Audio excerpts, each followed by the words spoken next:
Hello viewers, स्पर्धा आपल्या YouTube चॅनलमध्ये आपल्या सर्वांचं स्वागत आहे।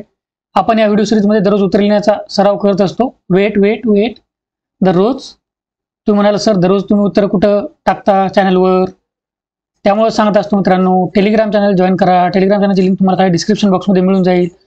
इथं जर कधी मी प्रश्न उत्तर टाकलं नाही तर टेलिग्राम चॅनलवर मी प्रश्न उत्तर देत असतो। असो तर आज आहे 11 जुलै जागतिक लोकसंख्या दिन। तर याबाबत आपल्याला तर आज आपण काय करूया, लोकसंख्येबाबत जो आपला सोसायटी समाज जो सामान्य दैनिक GS1 चा जो घटक आहे तो आपण पूर्ण करण्याचा प्रयत्न करूया। त्या अगोदर बघूया थीम काय, संकल्पना काय या वर्षीच्या लोकसंख्या दिनाची। एक निष्पक्ष व आशादायक जगात तरुणांना हवे असलेले कुटुंब निर्माण करण्यासाठी त्यांना सक्षम बनविणे। आता भारताची लोकसंख्या जी आहे तिच्याविषयी काय आपल्याला माहिती पाहिजे। भारताने चीनला 24 एप्रिल 2023 रोजी मागे टाकलेले आहे। ही डेट लक्षात ठेवा। 1.4 बिलियन 2022 मध्ये भारताची लोकसंख्या होती। 2025 मध्ये अंदाजित 1.46 बिलियन आहे। हा अंदाज कोण दिला आहे? United nation population fund.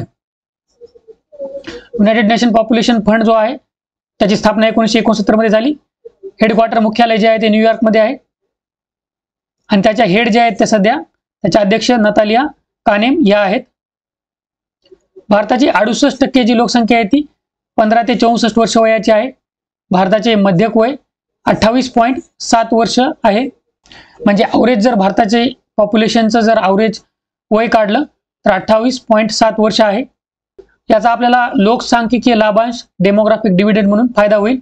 लोकसांख्यिकीय लाभांश काय असतो तर ज्या देशाच्या लोकसंख्येमध्ये कार्यकारी लोकसंख्येचे प्रमाण जास्त असते, म्हणजे युथ जे तरुण असतात तरुणांचे प्रमाण जास्त असते, त्या देशात लोकसंख्यिकीय लाभांश आहे असे म्हटले जाते।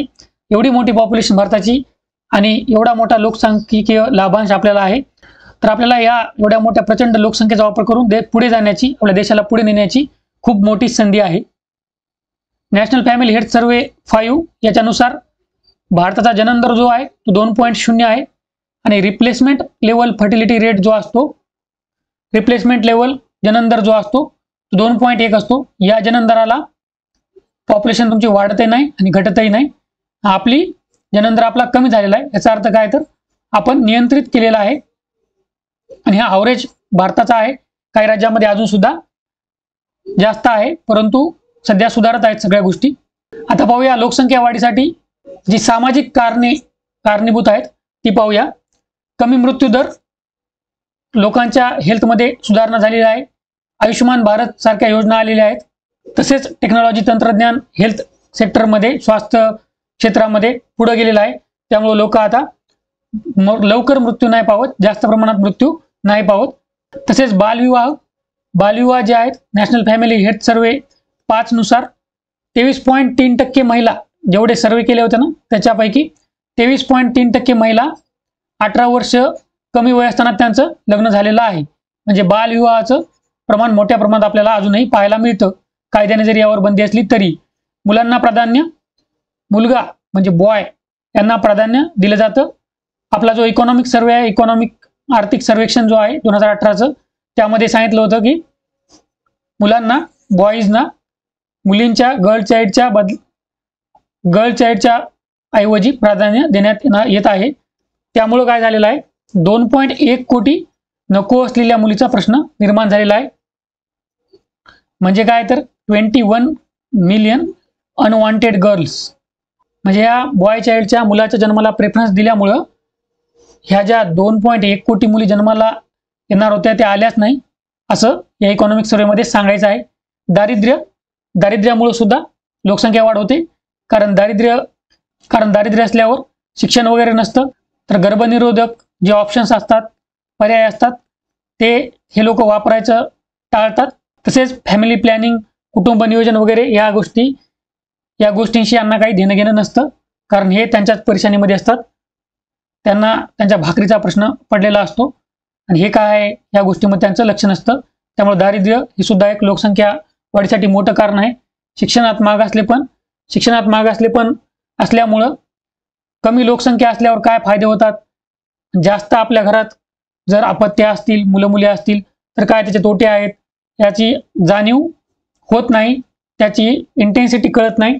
त्यामुळं शिक्षणात मागासले पण हे सुद्धा एक महत्त्वाचं कारण आहे लोकसंख्या वाढीचं. आता आपली एवढी जी प्रचंड लोकसंख्या आहे त्याचे फायदे काय ते पाहूया. कामगारांची मोठी संख्या, वर्कर पॉप्युलेशन आपल्याकडं जास्त आहे, जी भारताच्या अर्थव्यवस्थेसाठी फायद्याची ठरू शकते.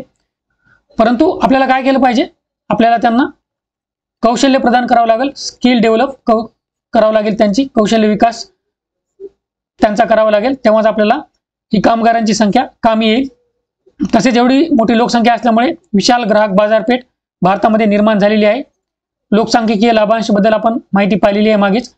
लोकसांख्यिकीय लाभांश म्हणजे ज्या देशाच्या लोकसंख्येमध्ये तरुणांची पॉप्युलेशन जे असते तिचं प्रमाण जास्त असतं त्या देशाला लोकसांख्यिकीय लाभांशाचा फायदा असतो. कारण तरुण जी पॉप्युलेशन आहे ती कोणावर बर्डन नाही, उलट ती देशासाठी काय करणार, काम करणार. तसेच त्यांच्या घरामध्ये सुद्धा जी काही मायक्रो लेवलची इकॉनॉमी आहे त्यांच्या घरातली, जी सूक्ष्म लेवलचं अर्थशास्त्र आहे त्यांच्या घरातलं ते सांभाळणार आहे.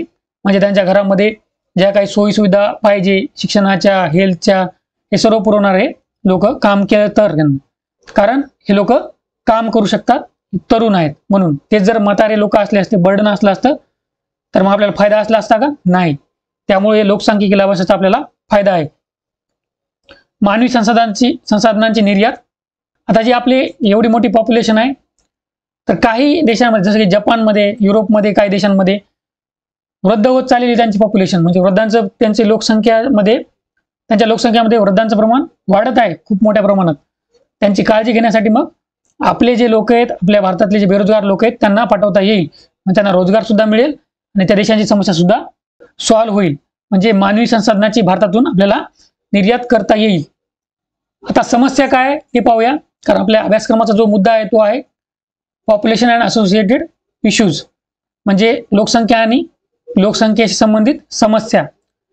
परंतु आपल्या मराठीमध्ये जे भाषांतर केलं आहे UPSCच्या सिलेबसचं, त्याच्यामध्ये लोकसंख्या विषयक मुद्दे असं दिलेलं आहे. या मुद्द्यामध्ये आपण ज्या गोष्टी घेतलेल्या आहेत त्याच येतात बघा. समस्या लिहा, मुद्दे लिहा, काही लिहा. तर समस्या काय बघू, दारिद्र्याचं आपण पाहिलंच. दारिद्र्यामुळे काय होतं, मूलभूत गरजा पूर्ण होऊ शकत नाहीत. मूलभूत गरजा कोणत्या आहेत, अन्न, वस्त्र, निवारा. निवाराची गरज पूर्ण होऊ शकत नाही म्हणून आपल्याला प्रधानमंत्री आवास योजना स्कीम राबवावी लागते. अन्नाची पूर्ण होत नाही म्हणून आपल्याला प्रधानमंत्री गरीब कल्याण योजना राबवावी लागते. बेरोजगारी, नोकऱ्यांसाठी स्पर्धा निर्माण होते बेरोजगारीमुळे. त्यामुळे काय होतं, इन्कम इनइक्वॅलिटी, उत्पन्न असमानता निर्माण होते. सांप्रदायवाद व जाती आधारित हिंसा, कम्युनलिझम आणि कास्ट बेस्ड व्हायलन्स हे वाढत राहतं. दंगे वगैरे, हिंदू मुस्लिम दंगे, या सर्व गोष्टी वाढत राहतात. अशामुळे या लोकसंख्या वाढीमुळे देशातील संसाधनावर तणाव, देशातल्या ज्या पायाभूत सुविधा आहेत, रस्ते आहेत, रेल्वे आहेत, त्यांच्यावर तणाव निर्माण होतो. तुम्हाला माहितच आहे आपल्या रेल्वेमध्ये किती गर्दी असतो, तर रिझर्वेशन केलं तरी आपल्याला जागा भेटत नाही. पर्यावरण हानीमध्ये पाणी टंचाई वाढते, जंगलतोड होते, प्रदूषण होते. कशामुळे होतं, तर लोकसंख्या वाढीमुळे होतं. स्थलांतर करावं लागतं. चांगल्या संधीसाठी काय करतात लोक, मेट्रो शहरामध्ये स्थलांतरित करतात. पुण्या मुंबई सारख्या शहरामध्ये खेड्यापाड्यातून जातात. परंतु मग काय होतं, त्यांचं झोपडपट्टीमध्ये राहावं लागतं. त्यांना तिथं काय काम भेटतं, पण ते काम जे असतं ते सिक्युरिटी गार्ड हे ते अशी कामं करावी लागतात. त्यांना काही जास्त पैसा येत नाही. मग तिथं झोपडपट्टी वगैरे मध्ये राहावं लागतं त्यांना. त्यांची गावाकडची स्थिती यापेक्षा बरी असते. या अशा गोष्टी पॉप्युलेशन वाढीमुळे होतात. आता हे सर्व गोष्ट बघितल्या आपण, आपल्याला सरकारने काही उचललेली पावले सुद्धा माहीत पाहिजे, कारण SRT आपल्याला हे सुद्धा लिहावं लागतं. राष्ट्रीय लोकसंख्या धोरण 2000, एकूण जननदर 2000 मध्ये 3.2 होता. आता आपण किती बघितलेलं आहे, 2025 मध्ये 2 आहे. मिशन परिवार विकास ही योजना आपण लॉन्च केली आहे 2016 मध्ये. त्याच्यामध्ये काय, टोटल फर्टिलिटी रेट 3 पेक्षा जास्त जिल्ह्यात ज्या असेल, एकूण जननदर 3 पेक्षा जास्त ज्या जिल्ह्यामध्ये असेल त्या जिल्ह्यामध्ये काय करायचं, गर्भनिरोधक साधनं उपलब्ध करून द्यायची आणि कुटुंब नियोजनाचा प्रसार करायचा. प्रेरणा धोरण, याच्यामध्ये जनसंख्या स्थिरता कोश याच्या अंतर्गत काय केलं, तर मुलींचे विवाह जे आहेत, तसेच पहिले अपत्य जे आहे यांच्यामध्ये थोडं डिले ठेवायचा. तसेच 2 अपत्य जे आहेत, पहिलं आणि दुसरं, त्याच्यामध्ये थोडं अंतर ठेवायचं. याचा अवेअरनेस केला जाईल, याच्याबद्दल सांगितलं जाईल, लोकांमध्ये माहिती दिली जाईल याबाबत. हे का महत्वाचं आहे असं. तर ही सरकारने काही पावले उचललेली आहेत. तर आजचा प्रश्न आहे बघा, भारत जगातील सर्वात जास्त लोकसंख्या असलेला देश आहे. हा मुद्दा लक्षात घेऊन यामुळे निर्माण झालेल्या संधी व समस्यांचे विश्लेषण करा. तुम्हाला अनालिसिस करायचं आहे. अभ्यासक्रमामध्ये बघितलं आपण GS1 सामान्य अध्ययन 1, त्याच्यामध्ये समाज सोसायटी, त्याच्यामध्ये लोकसंख्या, त्याच्यामध्ये हा मुद्दा येतो, हा टॉपिक येतो. कीवर्ड इथे विश्लेषण करा आहे, अनालिसिस करायचं आहे तुम्हाला. अनालिसिस करामध्ये तुम्हाला काय करायचं असतं, तुम्हाला जे वाक्य दिलेलं आहे, भारत जगातील सर्वात जास्त लोकसंख्या असलेला देश आहे, तर याच्याबद्दल तुम्हाला थोडी माहिती लिहायची. हा मुद्दा लक्षात घ्यायचा आणि यामुळे निर्माण झालेल्या संधी व समस्यांचे विश्लेषण करा. संधी काय निर्माण झालेल्या आहेत, जसं आपण बघितलं डेमोग्राफिक डिव्हिडंड, लोकसंख्येची लाभांश वगैरे, या गोष्टी तुम्हाला विश्लेषण करायचं आहे. समस्या सुद्धा आपण बघितलेल्या आहेत, समस्यांचं सुद्धा तुम्हाला विश्लेषण करायचं आहे आणि उपाय सुद्धा द्यायचे आहेत.